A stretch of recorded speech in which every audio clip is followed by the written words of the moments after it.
que soy un médico oftalmólogo que tiene interés en investigación. Les voy a hablar hoy de cómo sería, cómo esperamos que sea, el tratamiento de la miopía en nuestro país. Ante todo, tengo que decir que soy consultor de la empresa Novar, fabricante de anteojos, y acá les quiero presentar un trabajo que hicimos con el oftalmólogo Pablo Franco, que emite los certificados de discapacidad visual de la capital federal, con 8.000 registros entre el año 2010 y 2019, pudimos comprobar que la miopía, tanto por maculopatía miópica como por desprendimiento de retina, es la principal causa de emisión de certificados de discapacidad, mucho más alta que la diabetes y mucho más temprano que el glaucoma o la maculopatía, que se presentan recién el certificado de discapacidad a los 80 años de edad, mientras que la miopía a los 55. Esto quiere decir que los años de discapacidad que va a tener esa persona multiplican por mucho a la miopía como la primera causa de discapacidad. Por eso nosotros pensamos que hay que detectar a los que van a desarrollar miopía fuerte para evitar esta maculopatía. Y por eso tenemos que pensar en los factores de riesgo para la progresión de la miopía. La historia familiar de miopía fuerte es un factor de riesgo muy importante, no así la historia familiar de una miopía de 2 dioptrías. Leer y estudiar mucho con baja iluminación adentro de la casa es otro factor de riesgo, estar poco al aire libre otro factor de riesgo, y desde que Abel Sepp se animó a decirlo, usar anteojos comunes para la miopía también sería un factor de riesgo para la progresión, y ahora vamos a ver por qué. Todos los tratamientos posibles que tenemos hoy en día para frenar la progresión en niños de edad escolar y en adolescentes son atropina en forma de gotas al 0,01%, tremendamente diluida con respecto a la atropina que está en venta comercial, también al 0,05, muy diluida también. Estar al aire libre 2 horas por día. Seguramente leer letras blancas con fondo negro también debe ayudar. Y después están las lentes de contacto con haz periférico, los anteojos con haz periférico, la ortoqueratología, y en los anteojos tratar de no poner filtro azul, y ahora van a ver por qué. Todas estas cosas les deben estar motivando muchas preguntas. Miren, esto es 1960, cuando Mao entra al gobierno, termina la Segunda Guerra Mundial. Estos son los países que tenían un 70%, 80% de gente que sabía leer y escribir. Latinoamérica y Estados Unidos. ¿Gracias a quién? Al presidente Sarmiento, que es venerado en todos estos países por su intención de educar a toda la población. Y 40 años después, con la epidemia de miopía, vemos que en todas partes del mundo, menos en algunas partes del centro de África, el 80% de la población sabe leer y escribir.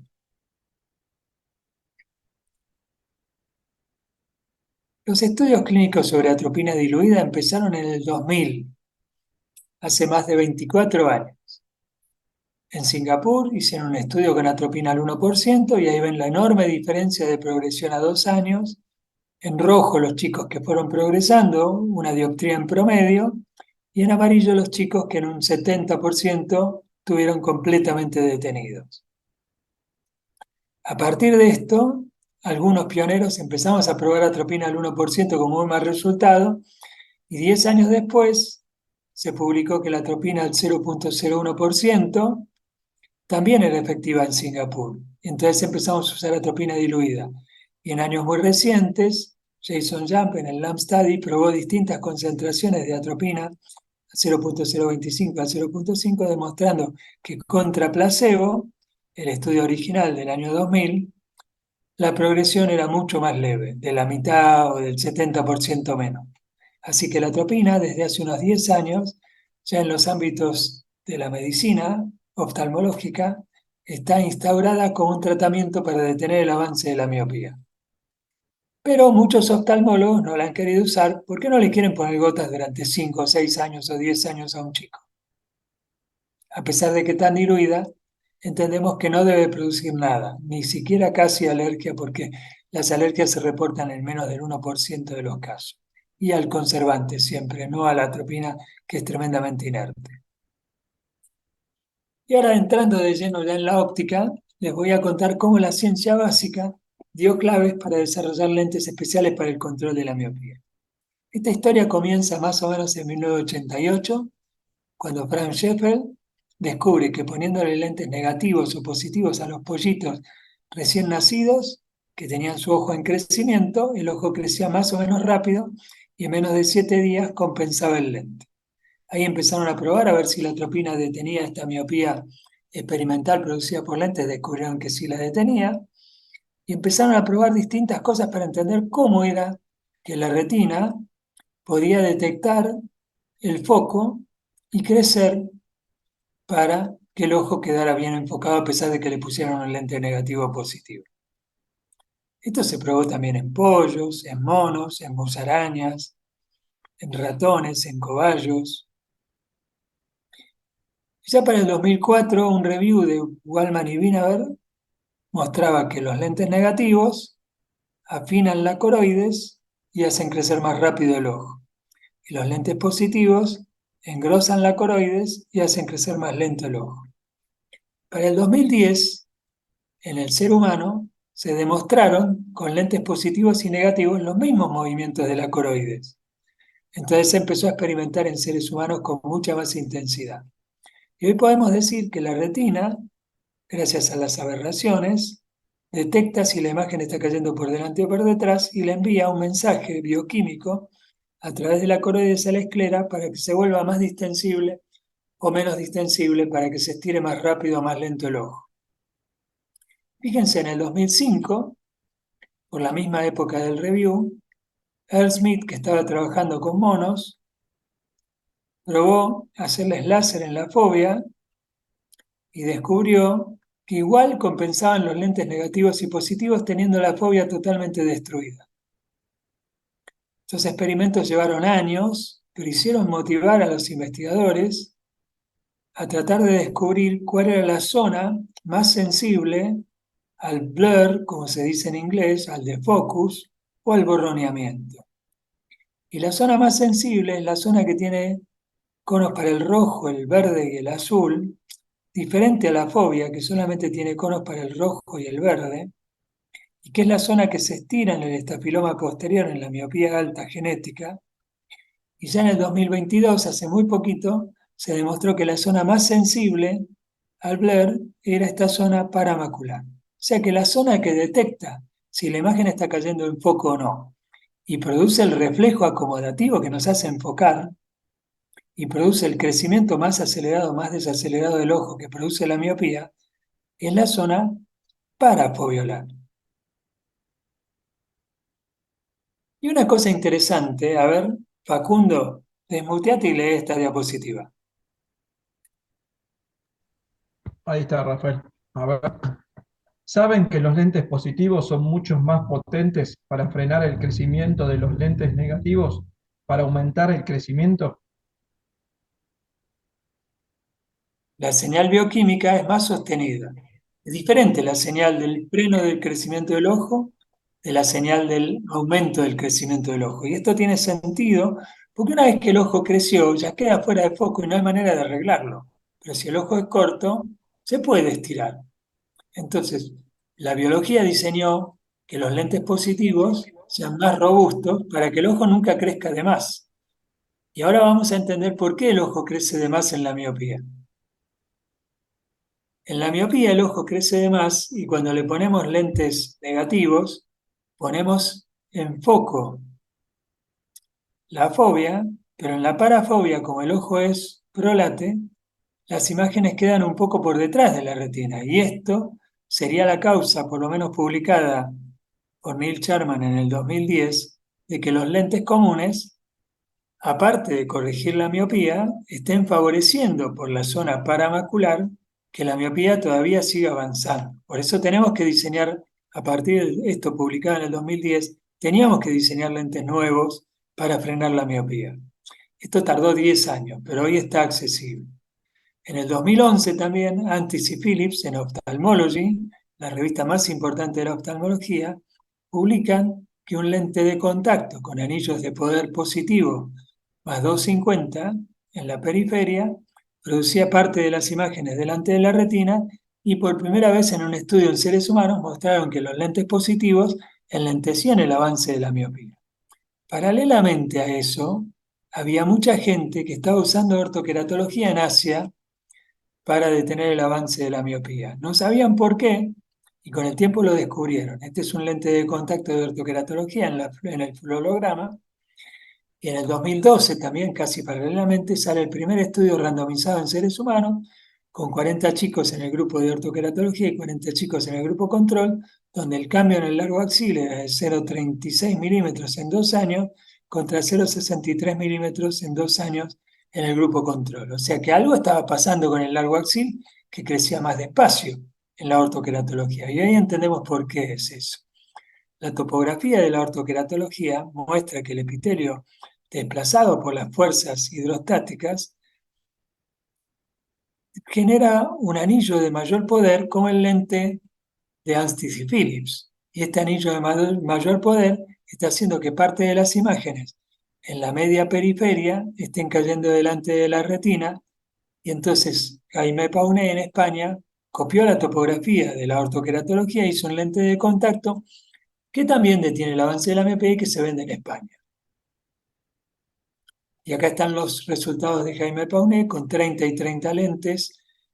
Cambio el largo así 0,30, 0,30 contra 0,50 o 0,60 como había pasado en el primer estudio de ortoqueratología. Hoy, después de 10 años, hay más de 30 estudios con ortoqueratología, todos mostrando que detiene el avance de la miopía. Y esta es la topografía del lente de contacto que hoy Antis y Philips le vendieron la patente a CooperVision, que se llama MySight. Y esta es la lente ProClear o Biofinity, también de CooperVision, que se usa para la presbicia, centro-distancia, y que también, publicada por Jennifer en el 2018, detiene el avance de la miopía en un 50% y hoy está accesible en nuestro medio. Lo único que hace falta es que los ópticos y los oftalmólogos sepan que se puede usar antes que llegue la lente de CooperVision, usada off-label, se puede usar en niños que usan lentes de contacto y que las toleran bien para detener el avance de la miopía, en un 50% aproximadamente. No es 70% efectiva como la atropina, pero también sirve. Y acá el primer ensayo publicado del lente MySight de CooperVision, que todavía no está en nuestro país, pero que ya lleva 6 años de estudio y muestra que detiene la miopía sin efectos de rebote. Y ahora, Judith, lee lo que dice esta diapositiva. Anteojos de desenfoque periférico.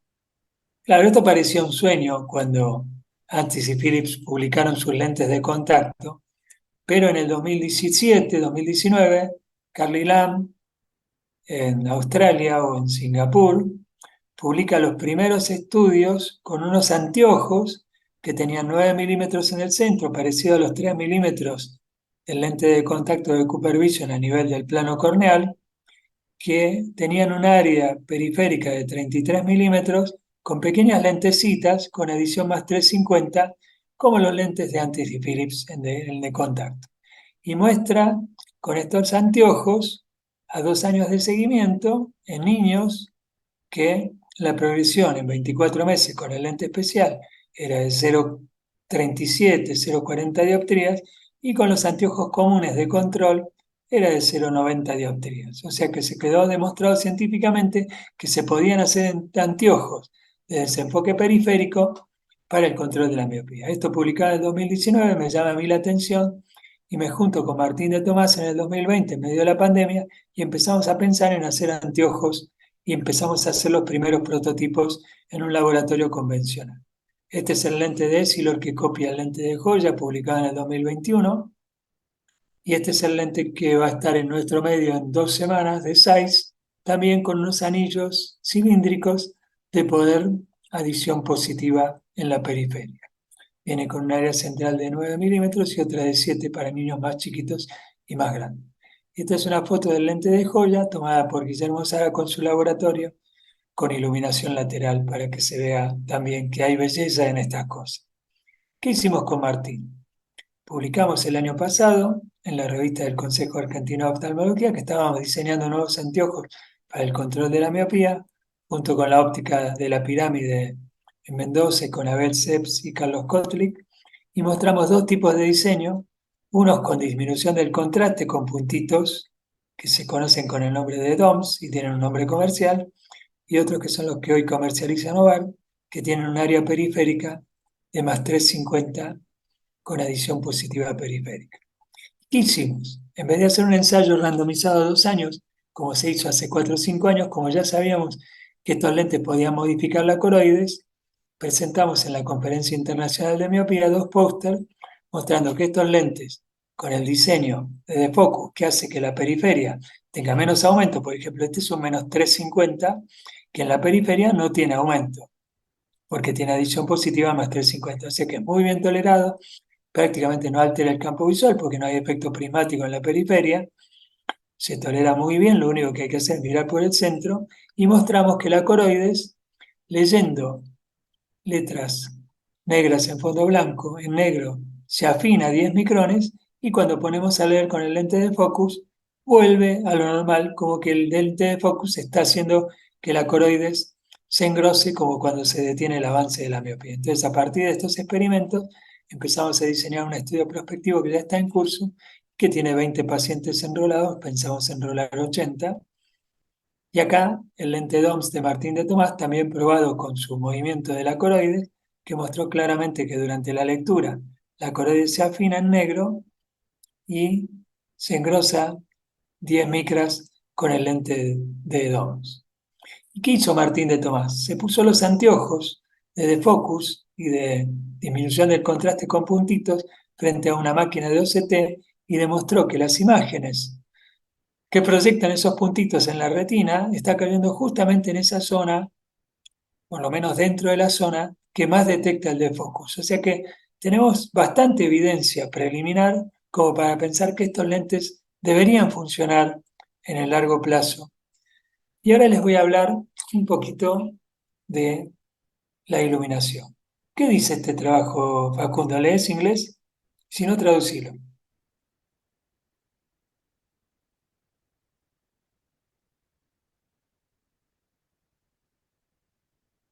Dice, la iluminación en los kindergarten, un posible factor en el desarrollo de la refracción. ¿Cómo puede ser que niños que no leen, que están todo el día con luz artificial en los kindergarten de Israel, desarrollen cambios refractivos de acuerdo a la luz ambiente? Es increíble. Esto lo descubrió mi amigo Yuval Cohen cuando mandó a sus chicos al jardín hace 10 años y hizo esto. Midió la luminosidad. ¿Cuánta es la luminosidad en estos kindergarten, Facundo? Acá está en lux. Sí, 264. Y en estos kindergarten que tienen más luz, Ahí tenés. Después cambia en cuál me apuntas. Sí, 804 790. y Fíjense 790. la refracción bajo cicloplegia con un autorrefractómetro automático, perdón, no era bajo cicloplegia, era con un autorrefractómetro automático de campo abierto que se mide a 1 metro y eso evita la acomodación. Era más 0,50, más cercana a plano, y más cercana a +1 según la iluminación. Y se ve perfectamente un degradé progresivo. Cuanto más iluminación, más hipermétropes los chicos. Esto quiere decir que chicos que no leen ven afectada su refracción por la iluminación del jardín de infantes donde crecen 6 días a la semana con solamente 2 semanas de vacaciones al año, 8 o 9 horas por día. Esto es maravilloso, porque esto muestra que la iluminación incide directamente en el efecto refractivo. Los chicos que crecen con baja iluminación están más cerca de plano, que son los más predispuestos a tener miopía. Y Yuval demostró que los pollos que crecen en 50 lux, sin ponerle lentes, se vuelven miopes. Y ahora yo les voy a mostrar cuánto es 50 lux. 50 lux es la iluminación que tengo con todas las luces prendidas en mi habitación cuando trabajo con la computadora. Y en el living de casa con 4 luces prendidas, no pasa de 200 lux como en los kindergarten donde los chicos pierden la hipermetropía fisiológica. Y en una escuela, al lado de la ventana, hay 1500 lux, que es protector para la miopía, y en el rincón de al lado hay 170 lux, que es no protector para la miopía. Entonces, a partir de ahora yo les sugiero a mis pacientes que bajen luxómetros que hay en internet, en Play Store para instalarse en el celular y midan la luminosidad de las habitaciones donde viven sus hijos. Porque además no lo quiero presentar ahora porque está en publicación, está en revisión para publicarse, pero nosotros medimos los mismos cambios coroideos con los lentes de focus, con chicos leyendo en la oscuridad y no se producen los cambios. O sea que nosotros hoy estamos diciendo que para que los anteojos de control de la miopía o los lentes de contacto de control de la miopía funcionen, los chicos no se tienen que ir a leer a la cama o con el celular en la cama, con la luz apagada a leer, porque eso podría favorecer la miopía. Y ahora vamos a dar un momentito nada más a un tema que ya me está vibrando la cabeza, porque dice cuál es el efecto de la luz violeta en anteojos que transmiten la luz violeta en el cambio en el largo axil en los chicos miopes. Este es un ensayo publicado hace muy poquito, menos de 6 meses. Pero ya teníamos noticias cuando lo estaban haciendo, porque tardó 2 años, de que hicieron un anteojo acá de control de policarbonato en naranja que corta abajo de 400 nanómetros toda la radiación UV. Y por otro lado hicieron un anteojo con filtro que filtraba, como el Blue Cat, 430 nanómetros al 60%, pero que dejaba pasar al 90% la radiación de 380 que en el ratón frenaba el avance de la miopía. ¿Qué hicieron? A 2 años siguieron chicos con las 2 pares de anteojos y descubrieron que la miopía avanzaba más lento en los chicos con el anteojo especial. La diferencia no era clínicamente muy importante, no era el 70% como la atropina, era del 20% nada más. De 2 dioptrías de avance en 24 meses a 1 dioptría y media. La diferencia no es tan importante, pero si yo tengo que elegir entre poner un filtro que deje pasar 380 o uno que no, prefiero que lo deje pasar porque ya sé que le va a avanzar más despacio. Y como bonus track les voy a regalar lo que yo hago en mi consultorio para saber qué tipo de lente tengo delante.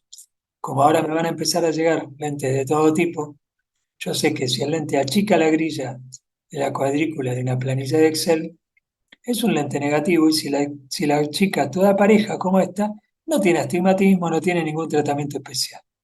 Si es un lente así, es un lente multifocal, que puede ser, por ejemplo, miopilux, que sirve para el control de la miopía en algunos pequeños casos, y que también en un paciente adulto, cuando lo recibo, yo lo pongo delante de la grilla y sé perfectamente dónde tengo la distancia lejana y dónde tengo el corredor de cerca, porque lo veo en la grilla y lo puedo marcar con un marcador.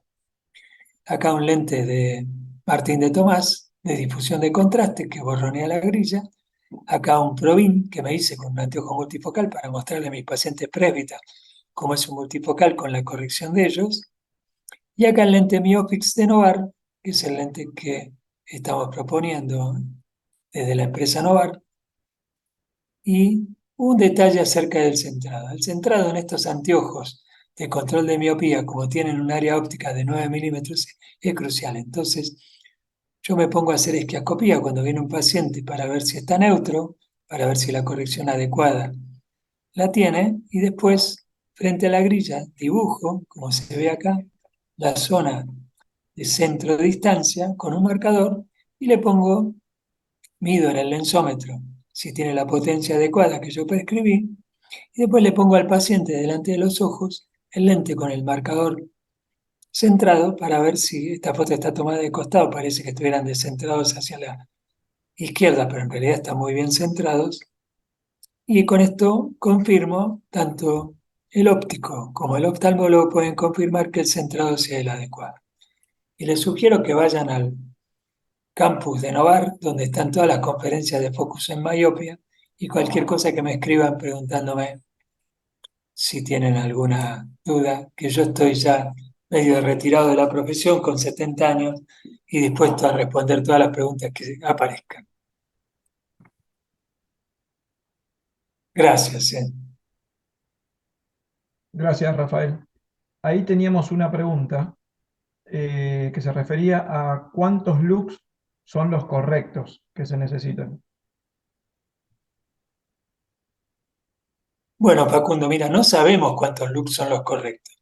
Al aire libre hay de 10.000 a 200.000 lux. Entonces, 2 horas por día al aire libre está totalmente recomendado. Ahora, en las habitaciones de interiores, hace falta replicar el trabajo de Israel, porque nuestro trabajo es contundente, pero necesitamos que se replique, necesitamos que haya más mediciones en las escuelas, en los kindergarten, con refracciones bajo cicloplegia, trabajos bien hechos como este que hicimos nosotros. Pero aparentemente 200 lux o 50 lux no son buenos y 800 lux serían muy buenos. Lo que pasa es que para lograr 800 lux tenés que estar al lado de una ventana o prender todas las luces ambientes. Hace falta mucha carga de electricidad para iluminar con 800 lux. La reglamentación internacional propone 300 lux para las escuelas o más, pero nosotros pensamos que es un poco bajo. Y estamos en tratamiento con arquitectos y tratando de conectarnos con los eh, colegios de arquitectos para que esa reglamentación sea revisada y se haga más investigación. Ahí había otra pregunta también que consultaba si un niño utilizando poca luminosidad a la larga se vuelve miope, pero ya le habías dado esa respuesta. Pensamos que sí, pero queremos que nuestros estudios se repliquen. Una consulta. Yo en un congreso te vi que vos tenías un aparato que medía los lux. ¿Puede ser? Sí, ¿O me equivoco? Ah, sí, sí, sí. Tengo un par de luxómetros que a veces se los he prestado al paciente, pero después de prestarlos un tiempo y esperar un par de semanas que me los traigan, que estoy desesperado porque lo quiero prestar a otro, descubrí que la mayor parte de los celulares tienen detector de luz y se puede instalar un luxómetro en Play Store, en Android y en iPhone. Pero bien, todos esos luxómetros tienen propaganda y estamos viendo con la empresa que patrocina el estudio científico de hacer un luxómetro que no tenga propaganda. bien. Había otra pregunta que no la alcancé Sí, a ver. yo la leo.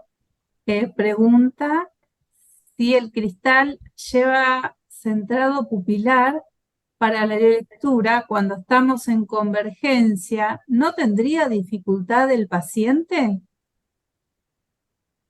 Muy buena pregunta.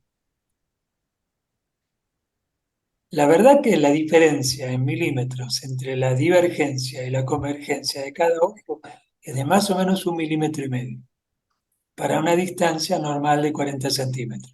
Si el chico mira 10 centímetros, esa diferencia es mayor. Pero con 9 milímetros de distancia de visión lejana, los chicos se adaptan perfectamente en tanto y en cuanto el anteojo esté bien centrado. Es fundamental que esté bien centrado y chequear eso. Y para que esté bien centrado hay que elegir bien el marco. Yo me voy a poner un marco ahora, permiso.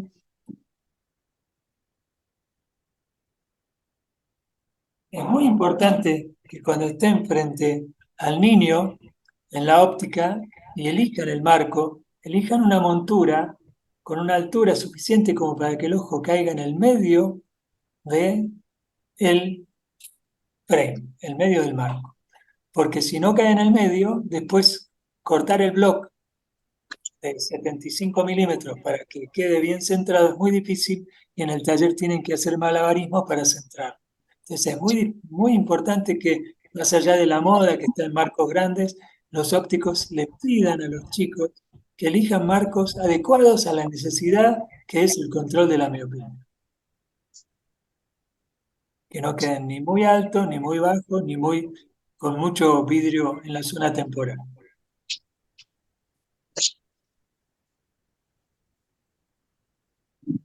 Hay otra pregunta. ¿Los anteojos para desenfoque son efectivos en los adultos? Bien, es muy interesante la pregunta. Los niños son mucho más plásticos para adaptarse a las prótesis, a los brackets, a todas las cosas. Eh, los van a tolerar mejor los niños. Adaptar a un adulto que ya tiene mañas a un anteojo de focus es más difícil. Y además, no tiene mucho sentido después de los 25 años de edad. Nosotros los hemos adaptado en un pequeño número de pacientes contados con los dedos de la mano que tienen 20 años de edad y se adaptan bien para usarlos para leer en la casa. Los niños, en cambio, se adaptan bien para caminar, para correr, para jugar a la pelota, para todo. Pero no tendría sentido adaptarlos en un adulto mayor de 25 años de edad, porque ya a esa altura la miopía generalmente no progresa. Y estos lentes se dan con la intención de detener el avance. Entonces, para el adulto no tendrían sentido.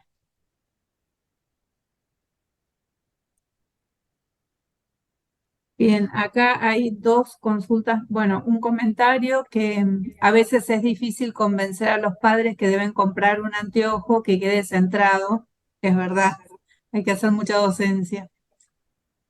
Y la consulta que sigue es, ¿cuál es el ángulo pantoscópico ideal para que se cumpla lo de la adaptación, teniendo en cuenta que está bien centrado?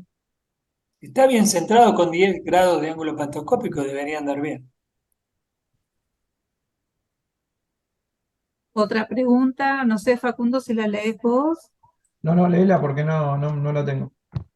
Doctor, ¿es necesario recomendar estos cristales de control de miopía a todos los niños miopes o hay alguna graduación de partida? Bueno, justamente en este caso, yo les quiero decir que adaptar a un niño que tiene -1 y que no usa los anteojos en forma continua, porque solamente se los pone para ver el pizarrón, no sería tan efectivo como adaptar a un niño que tiene -2 y ya tiene que usar el anteojo todo el tiempo. Así que en ese sentido, el niño que tiene -1 puede ser que no los quiera usar tanto. Y nosotros pensamos que estos anteojos se tienen que usar la mayor parte del día para que sirvan para el control de la miopía, aunque estamos investigando qué pasa con el uso parcial de 4 horas en la casa por la tarde.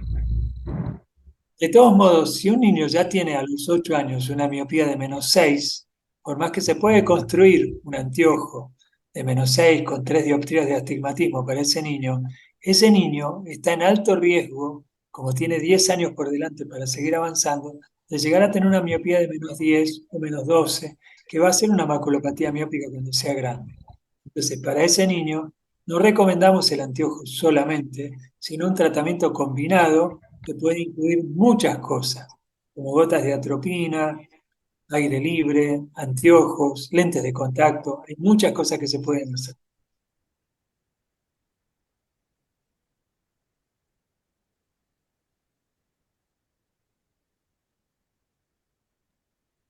Bien, aquí estoy leyendo agradecimientos y también en mi teléfono. El doctor Abel está presente, está escuchando, pero no puede participar, su micrófono tiene una dificultad. Y creo que por aquí no veo nada más. No sé, Lauri y Facundo, si ven algo. No, no había más No, Yo, preguntas. yo dejaría siendo las 2:05 de la tarde, que son muy puntuales. Hay un grupo menos miopía que dice Martín, me parece, donde todo el mundo puede participar.